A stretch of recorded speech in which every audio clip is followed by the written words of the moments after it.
that point too, I'm interested to hear again the unique perspective that you bring in having done independent insurance adjusting.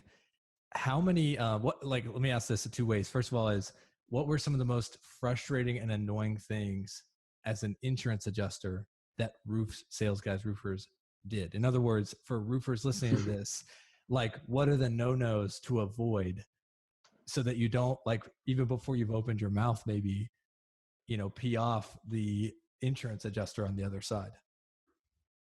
Yeah.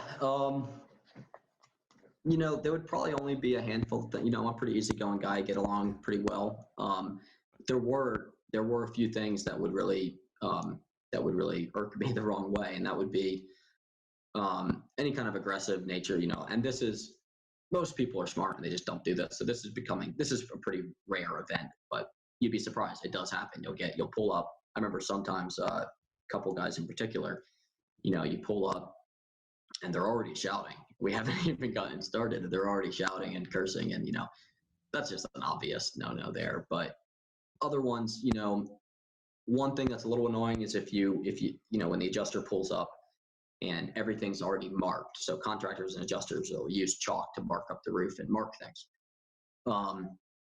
If that's already done and I disagree with what you marked, well, now in all my photos, I'm going to see all your chalk. And so now to write up my report to send to the insurance company, I got a label. I have to have this long label, like I did not mark that photo, or that square, contractor did this. So I would just say, just ask, just call them. I started getting used to certain contractors. They would call me and say, hey, do you want me to get started to mark stuff? And since I knew them and I knew the kind of stuff they marked, I would say, yeah, go ahead. That made my job easier. I would just say, ask. Don't just assume that you can mark up the entire roof before he gets there.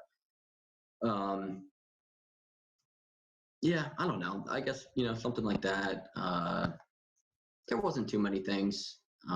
Obviously, it annoys every adjuster when they think you're manufacturing damage. So, if you're tearing shingles and making damage yourself, that's just, no one likes that. So right. Those would be the big ones, I think.